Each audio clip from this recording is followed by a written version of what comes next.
오늘 우리에게 주시는 하나님의 말씀은 사도행전 2장 14절로 21절까지의 말씀입니다. 사도행전 2장 14절로 21절까지의 말씀 찾으셨으면 함께 한 목소리로 봉독하도록 하겠습니다.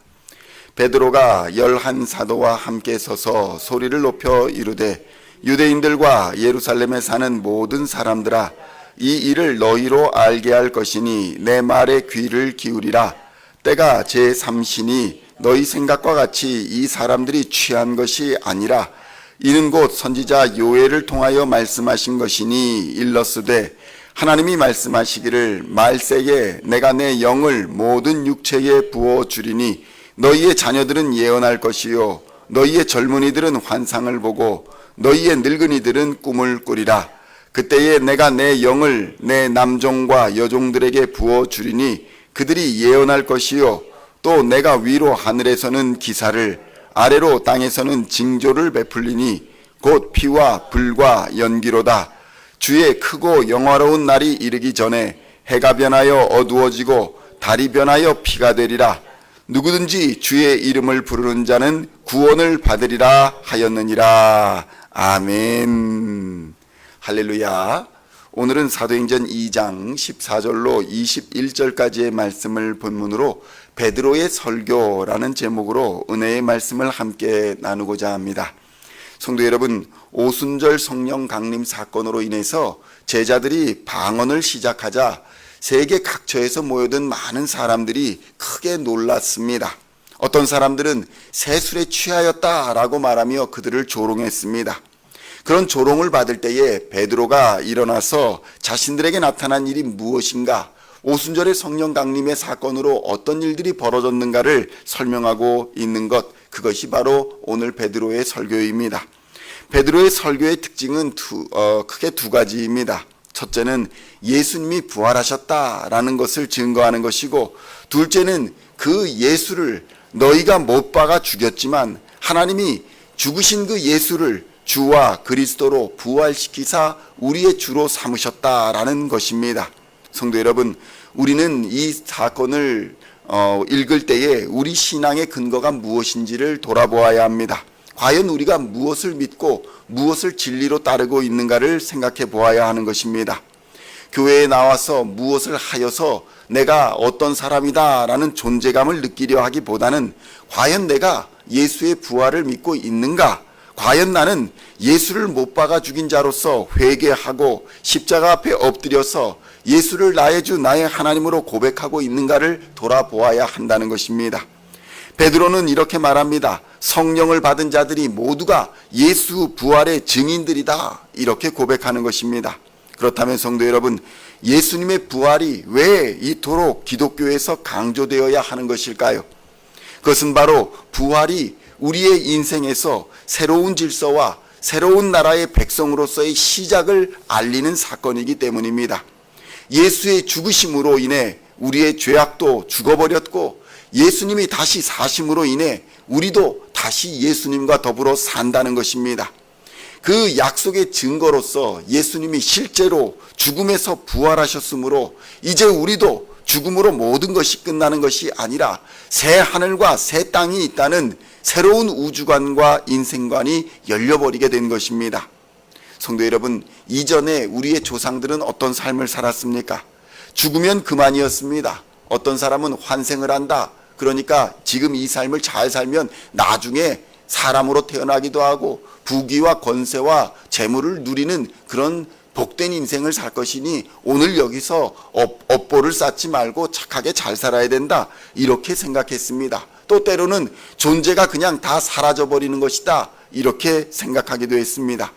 그래서 그들은 이 땅에서의 업적과 이 땅에서의 삶이 중요했습니다. 아무도 죽음 이후에 어떤 세계가 있는지 상상하며 그려보기는 했을지 몰라도 그것을 실제로 증명한 사람은 아무도 없었기 때문에 우리가 사는 지금 이 세계가 중요한 것이었습니다. 그런데 성도 여러분, 이러한 인간에게는 소망이 없었습니다. 죽으면 그만이었기 때문입니다. 이 땅에서 어떤 것을 해보려고 해도 타고난 신분이거나 아니면 타고난 세상이 각박하고 어려운 세상이면 변화시킬 수 있는 것이 아무것도 없었습니다. 그런데 이제는 다릅니다. 예수님의 부활 사건으로 인해서 영원한 하나님의 나라가 있다는 것이 증명되었습니다. 그리고 하나님의 심판이 있을 것임이 증명된 것입니다. 그래서 이제 이 땅에서의 시간이 중요해졌습니다. 아무리 잘 먹고 잘 살고 권력을 가지고 부린다고 할지라도 아주 짧은 찰나의 순간을 사는 것이라는 것이 명확해졌기 때문입니다. 내가 아무리 잘 되고 자식이 아무리 잘 되고 집안이 아무리 잘 된다 할지라도 영원한 삶에 비하면 아주 보잘것없는 찰나의 순간이라는 것입니다. 그래서 이것을 알게 된 그리스도인들은 이러한 인생을 자랑하며 또 교만해야 할 이유가 없어져 버렸습니다. 우리가 가지고 있는 모든 것들이 다 들의 풀과 같이 시들어 버릴 것이기 때문이며 다 불타 없어질 것이기 때문에 그러한 것입니다. 그런데 어떻습니까? 예수님이 보여주신 영원한 하나님의 나라는 이와 다릅니다. 이 땅에서 고난을 받고 억압을 당하고 여러 차별을 받는다 할지라도 그 찰나의 순간이 지나버리고 나면 하나님의 영원한 나라에서 왕노릇하며 살게 될 것임을 예수님은 우리에게 약속하여 주신 것입니다. 예수님과 같이 변화된 몸을 입고 질병도 없고 모든 것이 완벽한 하나님의 나라에서 하나님과 함께 살게 될 것을 알려주신 것입니다. 그 나라에서는 의사도 없고 변호사도 없고 대통령도 아무 의미가 없습니다. 죽음도 없습니다. 질병도 없습니다. 고통도 없습니다. 미움과 다툼과 차별도 없는 나라, 그 나라가 바로 하나님의 나라입니다. 우리 주 예수님이 다시 사신 것이 우리도 다시 산다는 것의 증거고, 하나님께서 죽음에서 그를 부활시켰으니 우리도 죽음에서 부활시키리라 하는 것이 우리의 믿음인 것입니다. 죽음으로 끝나는 이 세상이 아니라 새 하늘과 새 땅이 열리는 소망이 있다는 것이 이제 바뀐 우주관과 세계관을 가지게 된 그리스도인의 삶인 것입니다. 그렇기 때문에 모든 그리스도인의 신앙생활은 예수 그리스도의 부활을 근거로 해야 하는 것입니다. 예수 그리스도의 십자가가 모든 그리스도인의 신앙 근거인 것입니다. 그래서 신앙생활이라는 것은 우리의 마음이 뜨거워져서 우리가 어떤 것을 했다가 아니라 새로운 영적 차원의 가치를 경험했기 때문에, 그것을 깨우쳤기 때문에 뜨거움이 따라오는 것입니다. 그래서 이 순서가 뒤바뀌면 신앙생활이 어려워집니다. 뜨거움을 자꾸 찾으려 하면 신앙생활이 복잡해지는 것입니다. 내가 복음에 빠져서 허우적대다가 시간만 허송세월 하다가 하나님의 나라 일꾼으로 쓰임받지도 일하지도 못하다가 결국 죽게 되고 하나님의 심판대에 서는 것입니다. 아무리 오래 신앙생활을 해도 이처럼 인생관과 우주관과 그 가치관이 바뀌지 않으면 그는 그리스도인이 아닐 수도 있다는 경고의 음성을 들어야 하는 것입니다.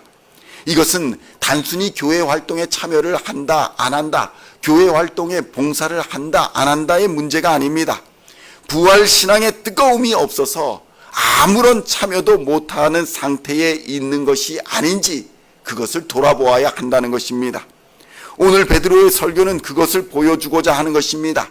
예수 부활의 뜨거움으로 어쩔 수 없이 강권함으로 교회 활동에 참여하고 하나님의 일에 나서고 있는 것이 바로 베드로와 그의 제자들인 것입니다. 왜 내가 이렇게 살고 있는지, 세상의 모든 것, 좋은 것들을 다 무시해버리고 오직 예수 그리스도의 십자가를 붙들 수밖에 없는지를 베드로는 설명하고 있는 것입니다. 성도 여러분, 사도 바울의 경우는 어떻습니까? 사도 바울은 다메섹을 가다가 예수님을 만났습니다. 그런데 그가 변한 것은 단순히 빛을 보고 예수님의 음성을 들었기 때문에 변화된 것이 아닙니다. 바울이 생각할 때 예수는 어떤 사람입니까? 바울이 생각할 때 예수님은 하나님을 참칭한 죄로 죽은 사람입니다. 하나님을 반대하다가 참남죄로 십자가에 달려 죽은 죄인입니다. 자신은 그런 혹세무민하는 자와 다르다고 생각했습니다. 예수와 생각과 뜻을 같이 하는 자를 심판하고자 했습니다. 그것이 하나님의 뜻인 줄 알고 열심을 다했습니다. 그런데 그런 예수가 다시 살았고 하나님의 능력으로 내 앞에서 말씀하고 있는 것입니다. 하나님의 음성을 들었을 때, 예수님의 음성을 들었을 때에 하나님이 과연 예수를 살리셨고, 그래서 예수의 부활과 예수님이 지금까지 하신 모든 말씀이 맞다면 자신이 여태까지 틀린 생각과 틀린 가치관을 가지고 살아온 것이 되는 것입니다. 이것이 그를 변화시킨 근거였습니다. 그가 가진 인생관, 가치관, 세계관, 신앙관 모두가 예수님을 만남으로, 부활하신 예수를 만남으로 뒤집어져 버린 것입니다. 성도 여러분, 그렇다면 오늘날 우리는 무엇으로 인해 뒤집어졌습니까? 무엇으로 인해 놀라고 뜨거워지고 감격합니까? 우리의 신앙은 예수의 십자가 은혜와 부활의 능력에 근거해야 합니다. 이것이 너무나도 확실하여서 나를 감격시키고 예수의 증인으로 살 수밖에 없게 하는 뜨거운 원동력이 되어야 하는 것입니다. 그런데 그것을 거부하고 하나님, 나를 뜨겁게 해주소서, 내가 뜨거워지기 전에는 교회 봉사도 참여하지 않겠습니다, 내가 하나님을 어떤 경험하지 않으면 하나님의 일에 참여하지 않겠습니다 라고 고집부리는 사람들이 있습니다. 그런데 이런 신앙은 항상 하나님으로부터 매를 맞으며 나아가는 신앙이 될 수밖에 없는 것입니다. 성도 여러분, 그러므로 우리의 눈으로 보는 세상이 전부가 아니라는 사실을 깨닫기를 우리 주님의 이름으로 축원드립니다. 우리가 배운 것과 우리가 아는 것과 우리의 생각과 마음은 진리가 아닙니다. 진리는 오직 예수 그리스도 안에 있습니다. 세상에서 힘쓰는 가치가 영원한 가치가 아니라는 것을 부활이 우리에게 증거하고 있는 것입니다. 그러므로 그리스도인들은 영원한 삶을 준비하는 삶을 살아야 합니다. 교회 생활이 바로 이 영원을 준비하는 삶인 것입니다. 그러므로 오늘도 예수 그리스도의 십자가와 부활을 깊이 생각하시고 이 세상의 유혹과 탐욕을 이기고 영원을 준비하는 바른 신앙생활로 하나님과 사람 앞에 칭찬을 받는 하나님의 사람들이 다 되시기를 우리 주 예수님의 이름으로 간절히 축원드립니다. 기도하시겠습니다. 하나님 아버지, 감사합니다. 오늘 우리는 무엇 때문에 뜨거워지고 무엇 때문에 감격하고 살아갑니까? 우리 안에 과연 감격이 남아있는지, 우리 안에 뜨거움이 남아있는지 이 시간 돌아보게 하여 주시옵소서. 예수의 십자가 능력이 우리의 능력이 되고 있는지, 예수의 부활이 우리의 부활이 되고 있는지 이 시간 깊이 생각하게 하여 주시옵소서. 예수의 십자가로 말미암아 나의 죄악과 모든 고통과 염려가 다 사라졌음을 이 시간 깊이 생각하게 하여 주시옵소서. 예수의 이름을 부르는 자는 구원을 얻으리라는 놀라운 하나님의 약속을 하나님 우리가 받았사오니 두려움과 염려의 때에 예수의 이름을 부르게 하여 주시고, 질병과 고난의 때에 예수의 이름을 부르게 하여 주시고, 사망의 권세가 우리를 위협할 때에 예수의 이름을 부르는 하나님의 백성들 되게 하여 주시옵소서. 주의 이름을 부르며 주의 일에 참여할 때에 하나님께서 인도하시고 역사하시는 놀라운 은혜를 경험하게 될 줄로 믿습니다. 우리의 신앙의 근거가 바로 예수의 십자가에 있고 예수의 부활 능력에 있음을 깨닫고 그 예수의 능력으로 오늘도 세상을 넉넉히 이기는 하나님의 사람들 다 될 수 있도록 주님 역사하여 주시옵소서. 감사를 드리옵고 우리를 구원하신 우리 주 예수님의 이름으로 간절히 기도하옵나이다. 아멘.